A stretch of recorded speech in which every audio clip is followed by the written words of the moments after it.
I'm very excited to announce our next pair of guests. We will be bringing on Michael Sorrell, who is the president of Paul Quinn College. During Michael's tenure, he's raised graduation rates by over 20%, won HBCU of the Year, and created the new urban college model. And Michael's going to be joined by Ronnie Lott, former NFL player for 14 seasons, and very notably a Hall of Famer. And so they are going to be on stage together to discuss the role of celebrities of color in supporting HBCUs. So please join me in welcoming Michael and Ronnie to stage.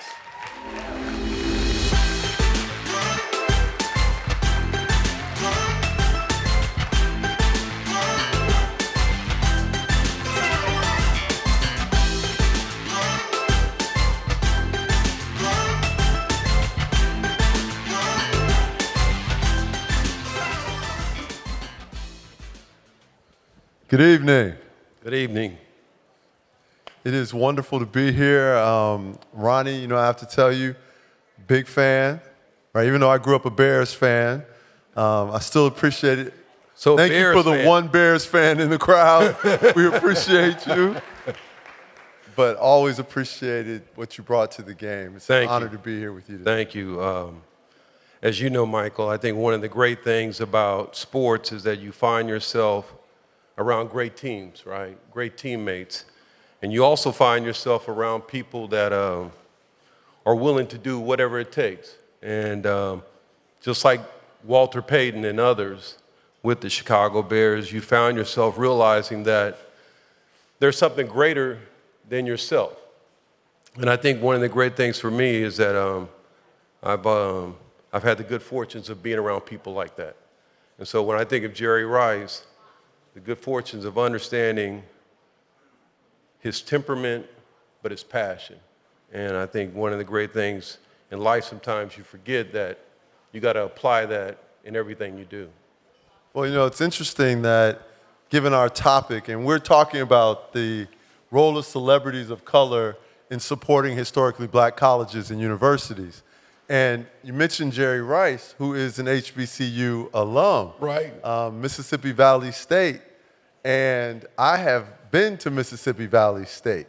And let me just say, it looks a lot different than USC. All right? A lot different. A lot different. And the thing that is really interesting when you think about how he performed, he never gave you any indication that it was different.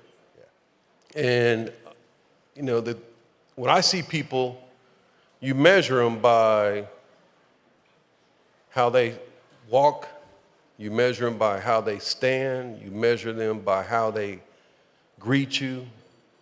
And when he walked in, all of those elements were there. Now, the one element that I love the most is something that everybody kind of has, and that is, I want some of that. Yeah. I need that. I need to find that. I need to be the best. And that's what I love about him, because he never, no matter where he's from, he never gave you the indication that he was from a small historical black college. He gave you the indication that I'm the best. And by the way, I want you to know every day I'm the best. And to me, that's how you measured him. And I think one of the great things over this past weekend, 34 guys are in the Hall of Fame from historical black colleges, but I saw one, Donnie Shell. And his story of where he came from to get to the Hall of Fame is pretty amazing. But it tells you that you can go out and you can find a way to be the best ever. And I think one of the great things for Jerry or Donnie Shell or Art Shell or so many great players is that they've exercised their greatness. Well, and so in talking about greatness and exercising greatness, the reality of it is greatness costs, right? It costs effort, but it also costs resources. Right. And many of our African American celebrities have done incredible things and have succeeded, have built significant wealth. And yet when you look at our HBCUs, and I pulled this up today because I knew these numbers, but they were so outrageous. The largest HBCU endowment is Howard University. Howard's endowment is roughly $700 million. After Howard, the next largest is my wife's alma mater, Spelman, and Spelman's right around $400 million. Now, those numbers may sound significant in some quarters, except when we're talking about endowments. Yeah. Harvard has the largest endowment at $41 billion. Yale is next with $30 billion, and then followed by Stanford at $29 billion, which makes Stanford somehow seem second tier in this conversation, right?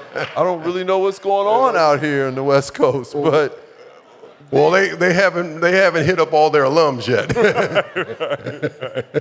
but the disparity in those numbers, and then you think about just the disparity in wealth, that black households in the U.S., that their median wealth is $24,000 compared to $189,000, which is the median wealth number for white households. So you take that, and then you think about the fact that 70% of students attending HBCUs are on Pell Grants, and you realize that HBCUs are in a cycle that, short of some significant intervention, will never catch up. Because just like Howard has $700 million, I can tell you there are a significant number of the 107 HBCUs have less than $10 million in endowment. So let's talk about, first of all, why do celebrities of color, why should they even be concerned about this, right? Because a lot of them didn't go to these schools. Well, the reason that you should be concerned is that imagine one of them being Harriet Tubman. And when I think about what that means to me, and if you think about what she did, you would say that you would want to fund her all the time. And so the quest in life is to try to find the person who really needs it, who really has the challenge, who's also up for being the best that he can be, just like you see in athletics, and that's why we've seen it a number of times. And yet, there's that one student that's always sitting on the sideline that doesn't get that opportunity. And so one of the things that I feel like it's my responsibility is to find a way to change that dynamic. And if you're thinking about changing that dynamic, it's going to come down to how you deal with debt.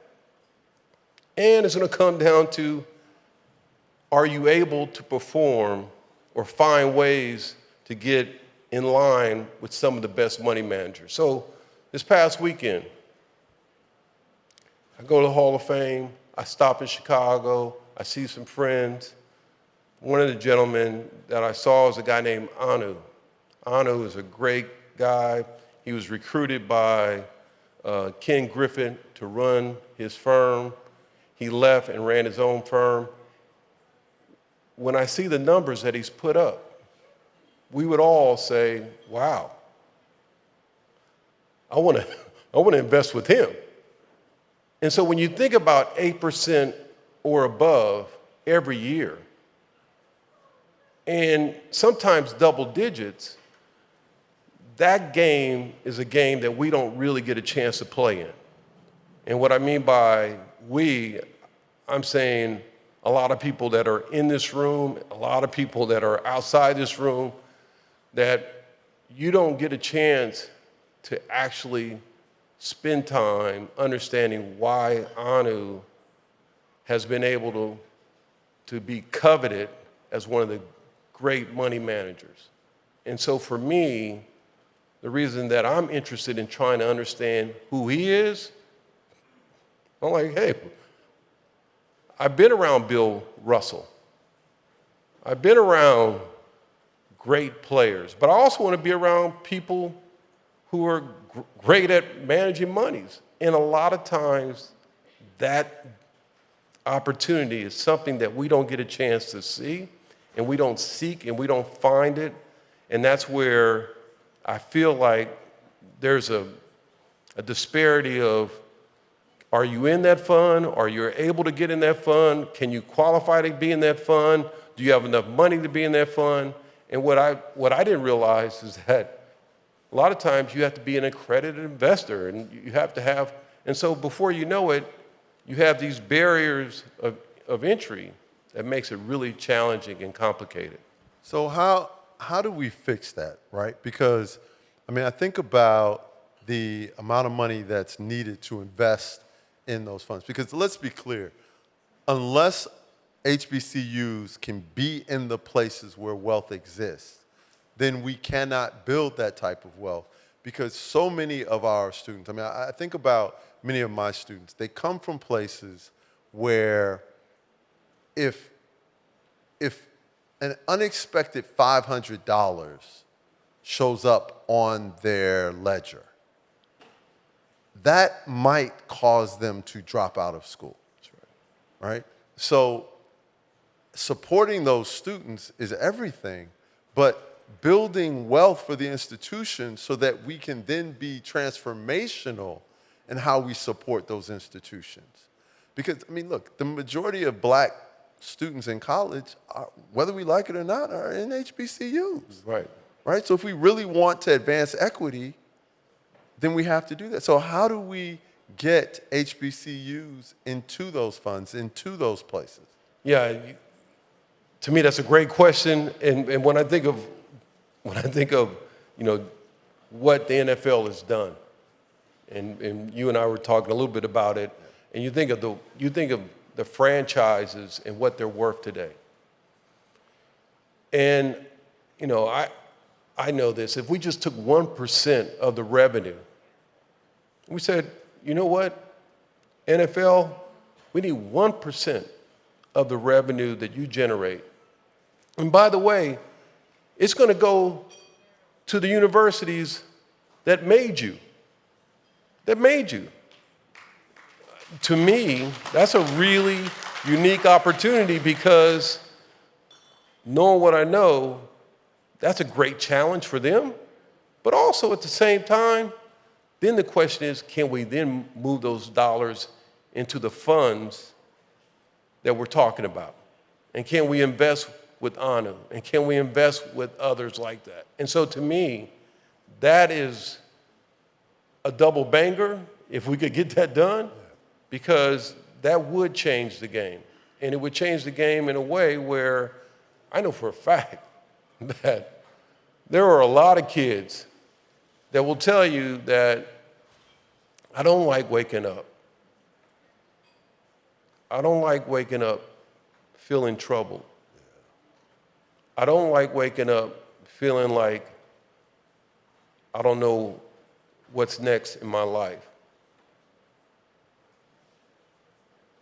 I think of my life, and I look back, and my dad was in the military, but there is no way that I would have ever thought that I would have been able to sit here and talk about this subject.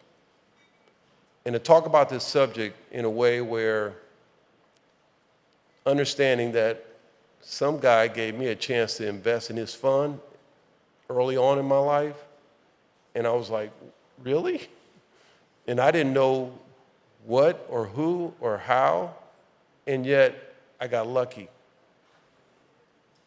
And so we need to get more people getting lucky, and we need to get more people understanding not only how to get lucky, but to be in the right funds so they can get the right values. And they can get the right value, meaning you want to maximize your dollar.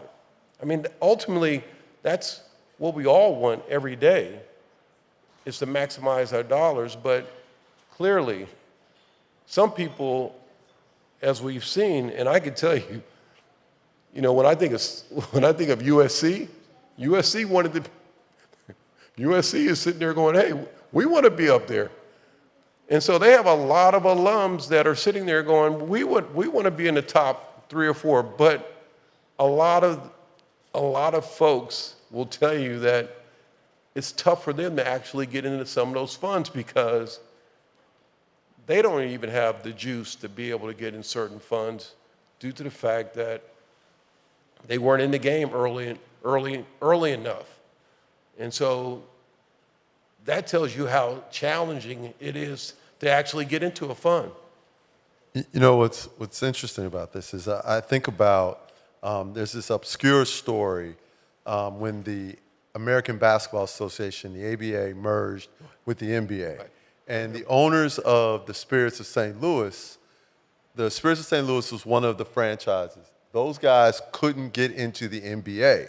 So they cut a deal where I think it was they get 5/7 of 1% of the television revenues of the NBA in perpetuity. Right. It's worth over $250 million annually. There is no Spirits of St. Louis. They went away 30 years ago. Right. Right? And so, what you're talking about is the Spirits of St. Louis deal for HBCUs. Right. And saying to our sports franchise, let's just say the NFL, saying, listen, why don't we give the HBC, it's our own version of a Rooney rule, right? A Rooney wealth rule, all right? Say, look, let's call it 1%. Right. 5/7, like, look, we're not picky. We'll take the 5/7, right? But just the ability to do something like, so my question to you is because, I'm not sure if you know this or not, but you know more people in the NFL than I do. How do we get the NFL to adopt, and I was being facetious with the Rooney rule, we'll call it the Lott rule, right? Yeah, you know what? Look, first of all, it starts with, I think, an interesting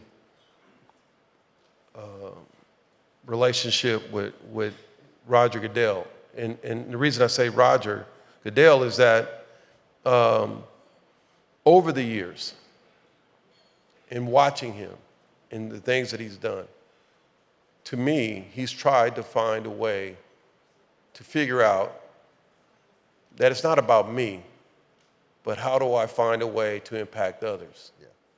So it starts with somebody that has to have an open mind. And I think he does have an open mind.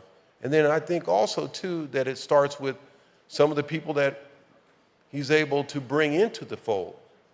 And so when you think of the various owners, I would imagine that the various owners would probably take a look at this and say, you know what?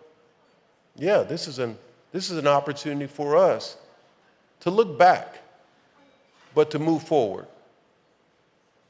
Because every team, and you know this, every team has benefited from a player that has played at a historical black college. Right.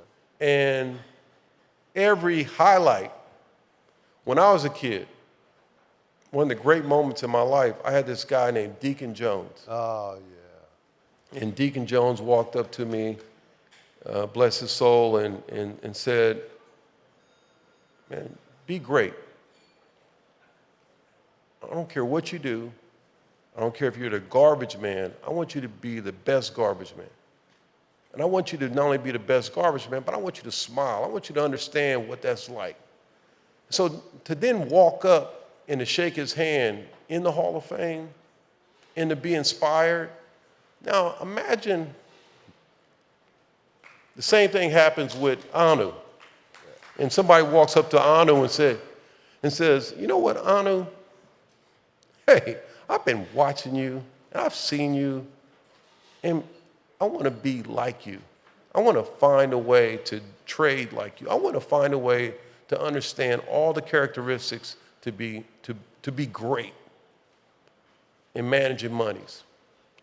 To me, that's that conversation and getting that kind of, moment where you can actually sit and talk and having what we're having today and being able to make sure that that happens for the next 20 years.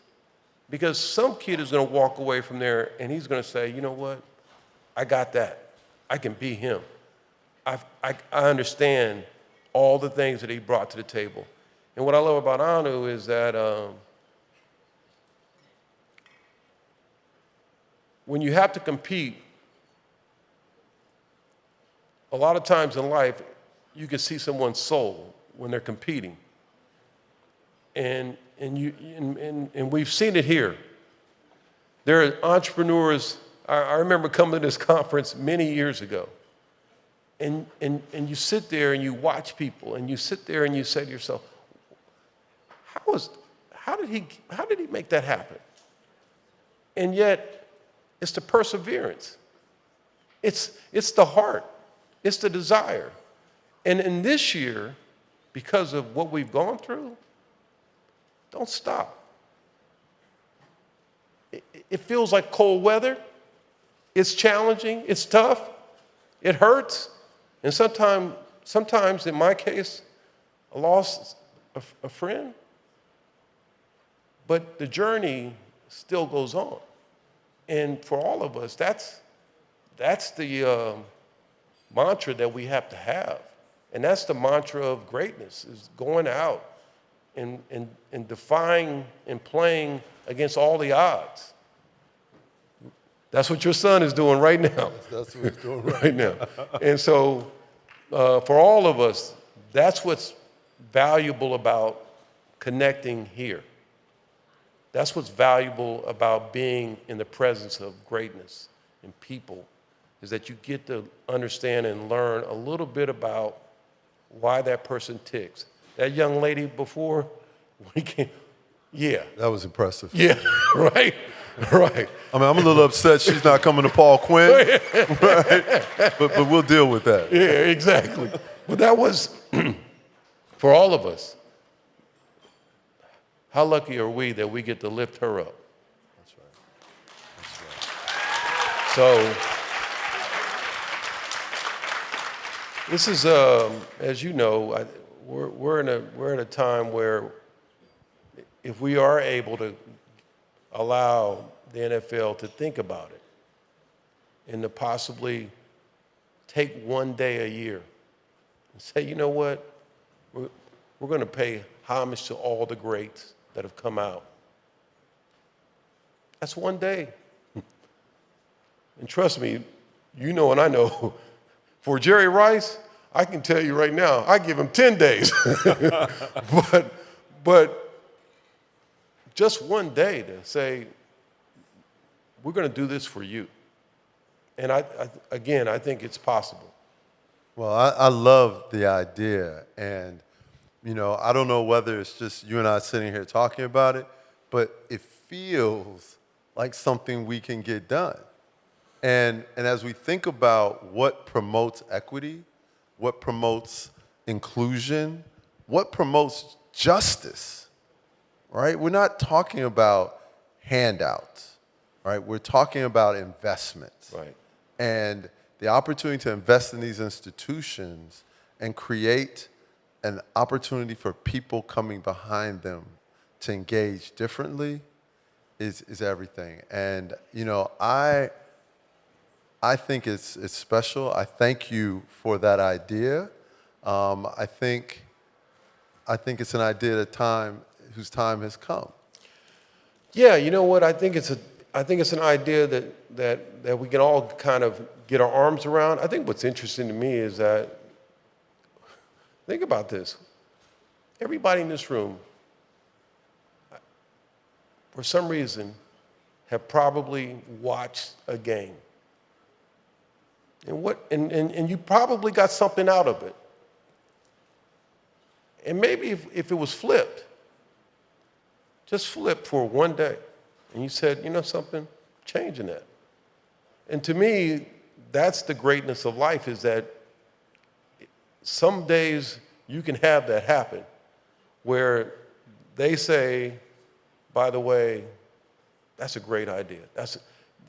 We're going to change how we think about all of the assets that have come through the National Football League. So we'll see. We'll see. Well, again, I thank you. It has been an honor to sit here and visit with you and to talk about the Lott rule, because we're just, I come from a faith-based background, so we're just going to claim it, name it, and go out and make it happen. I will say this. I think it should be the Jim Brown rule because I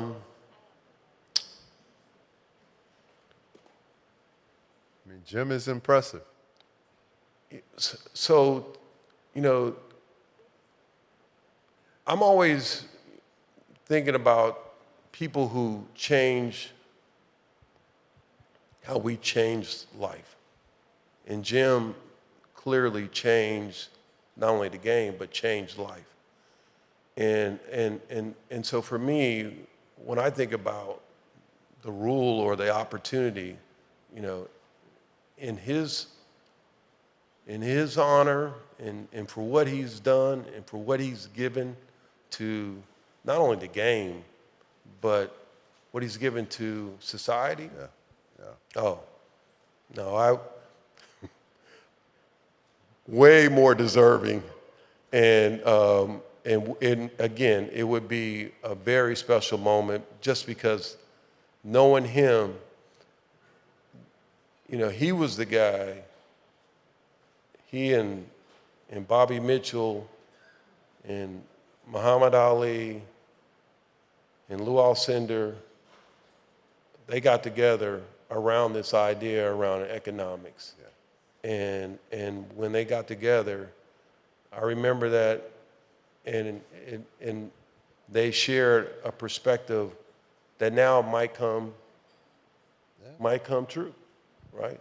All right, so you sold me. We'll call it the Brown Lott rule. All right. Please join me in a wonderful hand for Ronnie Lott for all that he has done. Thank you. Thank you, Michael. Thank you. Thank you.